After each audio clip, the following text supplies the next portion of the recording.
Welcome to the Network Build Grow podcast, the show where business owners, entrepreneurs, and professionals share their stories, lessons learned, and powerful strategies for building relationships and growing their circle of influence. With Melissa Taylor, your host, each week we'll bring you actionable insights to help you build a better network and a better business. Let's dive in. Welcome to the Network Build Grow podcast, Julie. So excited to have you. I am so excited to be here. This is such a fun adventure for you, and I'm so happy to be a part of it.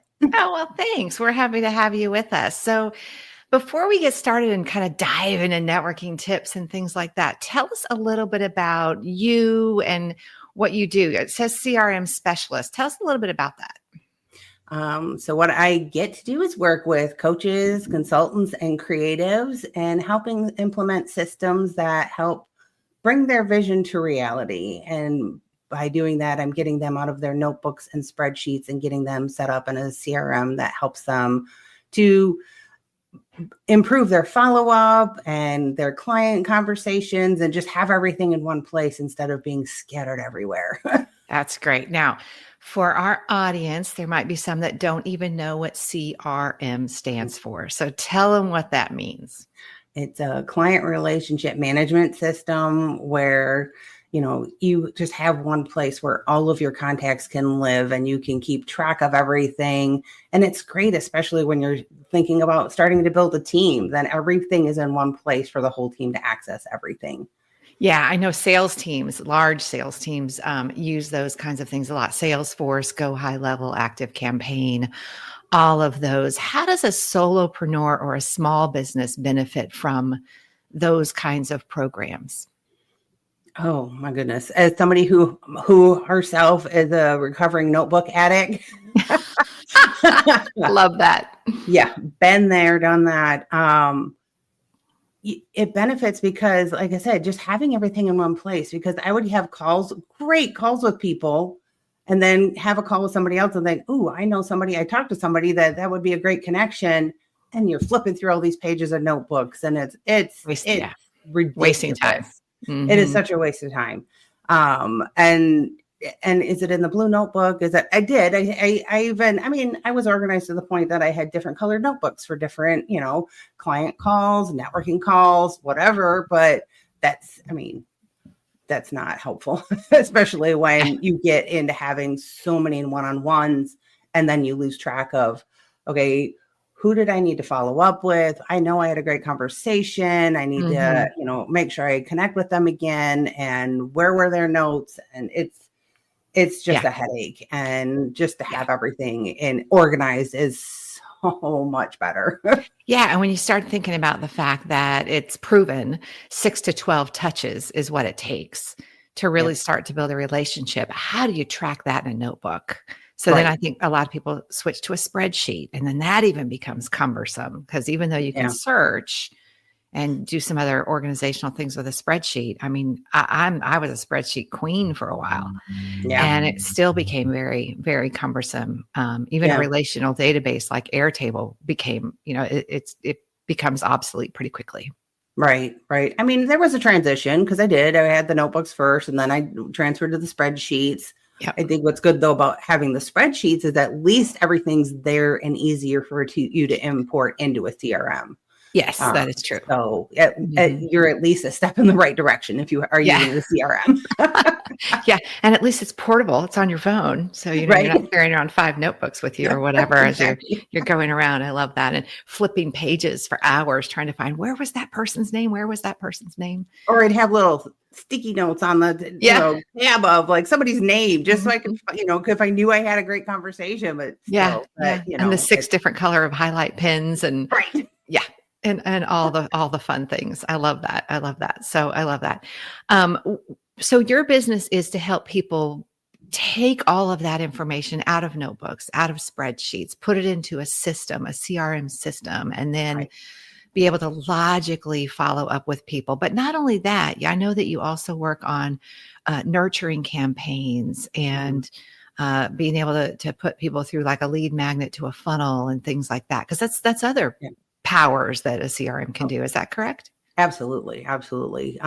Like, for example, I mean, obviously we're going to talk about networking, is that I have a networking follow-up automation that as soon as I have a conversation with somebody, they go into a whole networking follow-up automation that immediately sends them a thank you email, sends them a one sheet about me. So they know a little bit more about me, even in the email itself is a little blurb on how they can introduce me to people. So they don't, have to come up with something. And then I've determined the cadence based off the vibe of the phone call. Like, how often do I want to follow up with this person?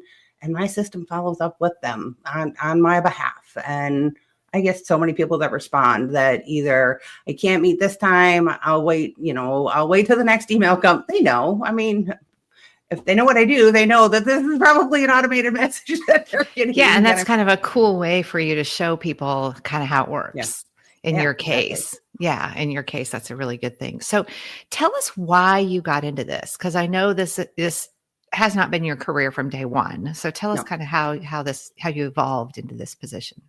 In my corporate career, I have always done something tech related, and in corporate for about 26 years, I worked in the real estate world, in the association world, and always had something to do with their association management systems, which is kind of like a CRM for associations.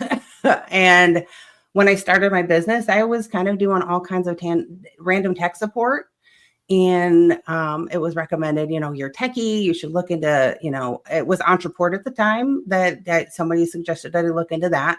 And I was like, all right, I'll check it out. And I started digging into it and getting certified and loved it. I was like, oh, this is what I want to do. I want to be able to help people set up their systems. And then, it evolved into supporting several different CRMs, but now I've just kind of narrowed it down to 3. So I'll work within Entreport. I've been certified for 5 years now. I work in Go High Level and Active Campaign.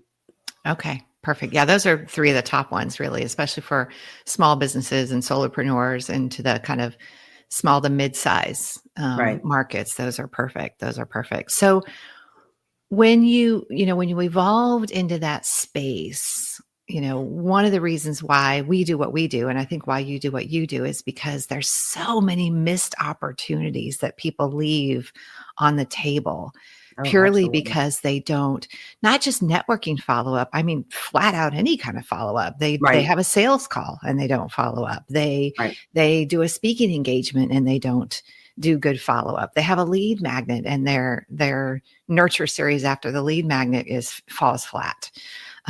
So you and I are very similar in that, that we have a real kind of mission to make sure people don't leave money on the table, I guess. So with that in mind, did you yourself experience some things fall through the cracks that you were like, okay, I'm not going to let that happen again? And so for yourself or for clients that kind of really pushed you towards wanting to do this for others? It was part of the evolution from notebook to spreadsheets to the disjointed systems. And anything that becomes an evolution of an entrepreneur that's just starting too, is like, I'm doing what I can with what I have, with what I have, what I can afford, whatever. But then after you've been in business for a while, it's like, I need some way to organize all of this and try to get different systems to talk to each other. I had all these different platforms, and I'll be honest, for a while, I was an Entreport expert and I wasn't using it at the time yet either. And I was like, well, this is kind of stupid. Yeah. What's the old saying? The cobbler's kids' shoes Totally.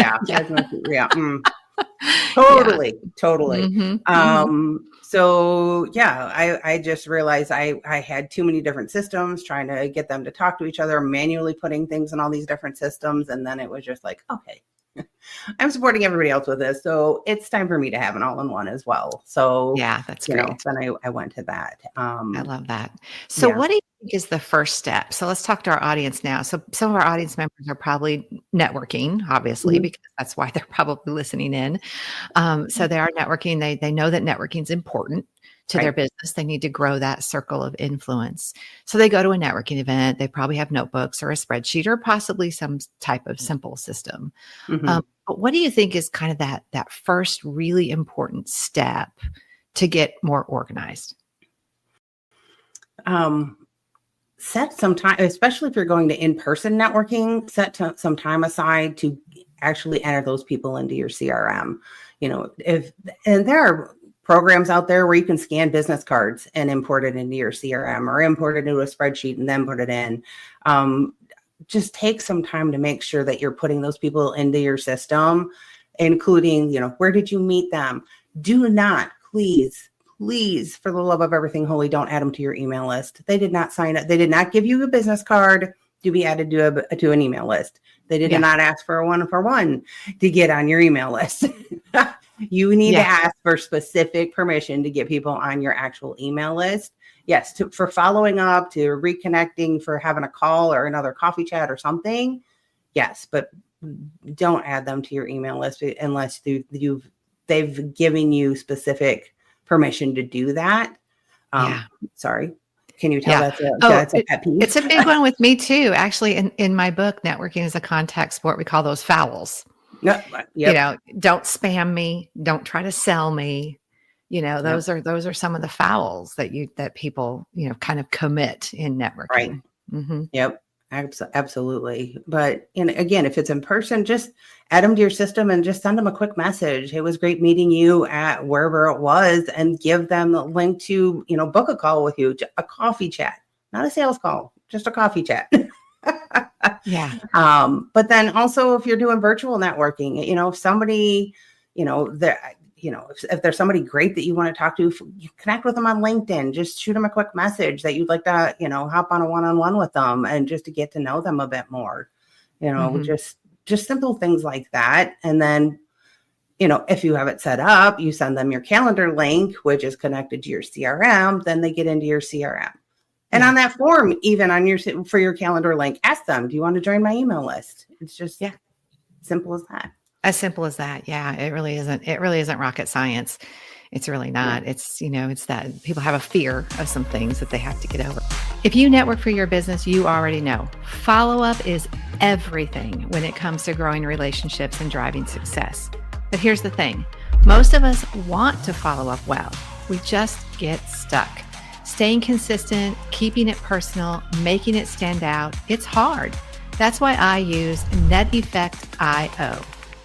It makes follow-up simple, cuts through all the noise, and helps me stay on top of every relationship without dropping the ball. I never miss a follow-up, and honestly, my network wouldn't be the same without it. So check it out, NetEffect.io. And right now, you can use promo code NBG50 for 50% off of your first month. NetEffect.io, your secret weapon to unforgettable follow-up. As you know, I don't do very many one-on-ones just purely from a time standpoint. Right. I don't have a lot of time to do a lot of one-on-ones. So I do a quick 15-minute let's chat virtually is pretty much my one-on-one. I don't have time to drive into town, have a one-on-one, hour-long coffee, drive home. That's a 2-hour. I just physically don't have the time for that in my calendar. When you do one-on-ones, are they normally virtual? What are some of your best practices around that for busy people? That want to make sure that they're respecting the other person's time, respecting their own boundaries, but still do want to develop those relationships. Give us some of your best practices around those one-on-ones. Okay, first of all, I don't drive anywhere for coffee chats. I live out in the boonies, and it takes me 25 minutes to get anywhere to have civilization. So all my coffee chats are online. Yeah, me too. Yeah. I do too. And isn't technology great that we can do that? Exactly. It's wonderful. Yeah, it is. The fact that you could talk to anybody, anywhere. Even South Africa. Yes. So, for the first coffee chat, I just like to start that conversation of like, what do you do? How, who do you support? And I also like to know who their power partners are. Who are other people that are serving the same audience that I could connect them to, because they could always, introduce each other, to their audience. Yeah. I also love meeting other people who run CRMs, even if it's the same ones I support, because not everybody's a great fit for me. So if they're not, I'm more than happy to introduce them to somebody else. And vice versa. They may run into somebody there that's not a good fit for them. Exactly. Um, lately I have been recording my coffee chats on Fathom just because it allows me to be completely present in the conversation and not writing down a bunch of notes. I mean, I still write notes, but then I also put them right into my CRM afterwards. I mean, there's still always something about pen to paper, but I love recording in Fathom just to have that conversation.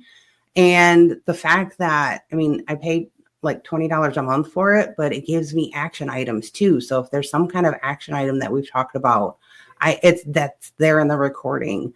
So for me, I think Fathom has been a great resource to help me with my networking, just because it allows me to pull out those important things, but I can also go back and search the transcripts and be, okay, we talked about this. Well, what is it that we said about this? Because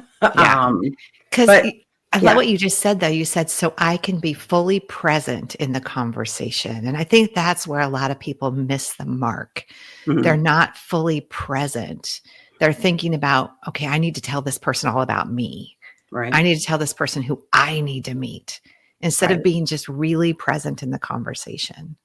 Yeah. And you know what? I've gotten on some coffee chats that we have not talked a lick about business.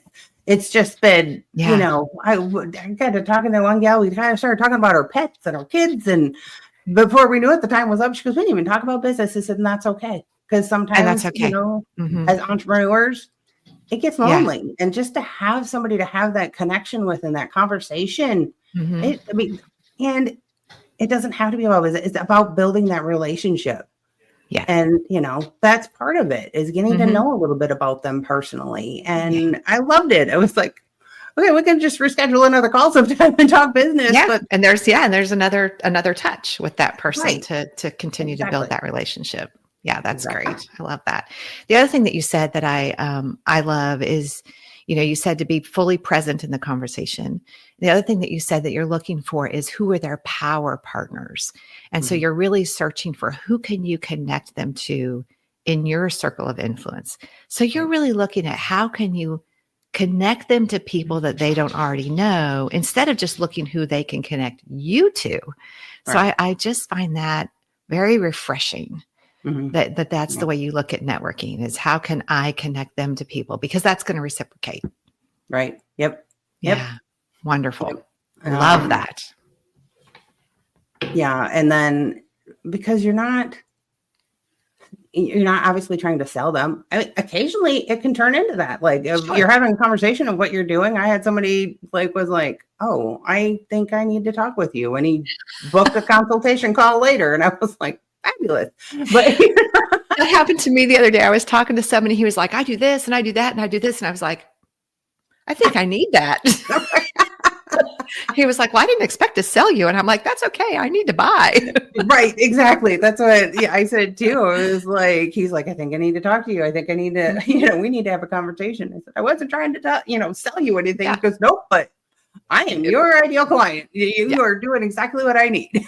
Yeah. So funny. Yeah. It can always turn into that. I love it. I love it. Okay. So let's do a few rapid fire questions. I'm going to ask you a few things, and just first thing that pops into your head. Okay. All right. You're at a networking event. Imagine you're at a networking event. You've walked in. Okay. Now I know you don't go to very many in person, but let's assume that you've walked into a networking event, and you don't really know a lot of people. What do you do?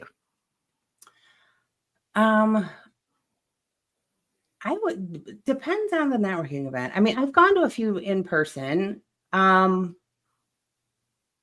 would say I try to find the person who looks to be the fun and, energetic, who's running the show, kind of a thing, and just go and kind of introduce myself. I'm not going to be that wallflower hiding back here. I want to get out there and meet people. And if I can find that one person who just seems to have that energy about them, that's the person I want to be around. And that's who, I want them to introduce me to other people.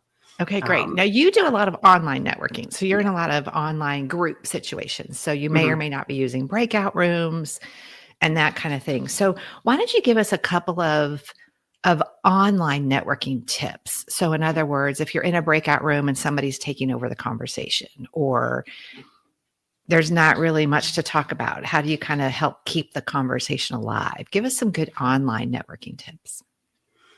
Ooh, I mean, Yeah, there's a good one, right? I know. I mean, come on, let's be real. How many times have we been in those breakout rooms and it's like, this is, I don't even know what to say, Yeah, dead silence. Yeah, awkward silence. I mean, I like to talk. I can usually get somebody to talk about something, even if it's not like business related or whatever. I have had people, take over rooms. A lot of the times when I'm in those kind of situations, there's usually a room moderator that will move them on. But if it's somebody else, I'll, because you can usually see the timer and it's like, okay, and I don't mean to interrupt, but I would like to take a second to tell you what I do, so yeah, you just kind of gotta kind of be blunt about it. If it's just like a one-on-one and you're just the only person in the room with them, you just kind of have to just say it. I'd like, we're running out of time. I'd like a few minutes to tell you what I do. And yeah, I love that. What do you think is important to put like in the chat? Because lots of times they'll say, okay, everybody put your information in the chat. And some people put like a dissertation in the chat box. And so what do you think are the important elements in the chat? I mean, what do you put over there? What I put is, and a little tip is, I have a Trello board that I keep all my networking stuff on. And it's like who I'm looking to kind of read, who I want to be connected to, like links to whatever networking group I'm visiting, so I have a Trello board, and I have within that Trello board is a card of my contact information that I just copy and paste into the chat. Yeah. So it's not something that I'm like sitting there and typing out and as it happens. So what I paste in is my name, my company, my email address, website, LinkedIn, Instagram, YouTube. Oh no, don't do my YouTube. I think I just do those and my coffee chat link and just one little blurb at the bottom of who I'm looking to connect with. And it's never a client. It's a collaboration partner that I would like to meet. So lately it's been, I would love an introduction to a business coach. Yeah, I love that. I think the LinkedIn link is really smart. Really smart, because that is usually the first place that people will go to kind of find out a little bit more about you. Right. So making it easy for them is great, because let's face it, there's a lot of Melissa Taylors in the world. Yeah. And so for them to find the right one is hard. Especially, and they're not, little picture pops up and you're like, is that her? Is that her? Yeah. And so it's too hard to figure out, do I have the right one? So I think it's really important to make that easy for people. I tell people all the time, they're not going to chase you. They're not going to search for you. So make it easy for them to find you. Right. Really smart. Really smart.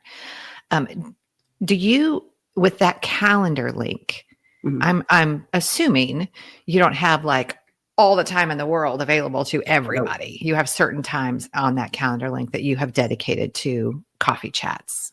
Yes. Also a lesson learned as you've grown, as I've grown in business, because it used to be one link, everything. And no, I have different links for coffee chats, for consultations, for client onboarding. Everything has its place. Everything has its availability. Obviously, clients get more access to my calendar. But I have narrowed it down to coffee chats can be Tuesday or Thursday mornings. Good. I have some wise coach, Melissa Taylor, is, blocking my calendar more for client work in the afternoon, because I when I first started, I could have coffee chats scattered throughout every single day. And that is not productive when you are trying to do client work, because you get a call and then you get like 30 minutes to an hour to work. And then you got another call and hijacks your time and stop and go like that. So I've really narrowed it down to, I block my afternoons for client work. Tuesday and Thursday morning are my coffee chats. And that's it. And I leave it to, I think only 3 can book in a day. That's great. I'm not getting every 30 minutes a coffee chat that 3 people can book a day. That's perfect. Well, I just want to thank you for giving us such great information about networking, about follow-up, especially from the online perspective, since you do a lot of online and not as much in-person networking. That's very, very helpful. And We love that you are part of Network Build Grow. You're even on the leadership team, helping us run our AI book club, which is a wonderful addition to our repertoire of events. So we thank you so much for being a part of that. And thanks for being with us today. Well, thank you. Thank you again for having me. It's been fun. Yeah. Thanks for tuning into this episode of the Network Build Grow podcast. If you enjoyed today's conversation, be sure to subscribe, leave a review, and share it with a fellow entrepreneur or professional. And of course, if you're not yet part of our community, visit networkbuildgrow.com to connect with us. Until next time, keep building and keep growing.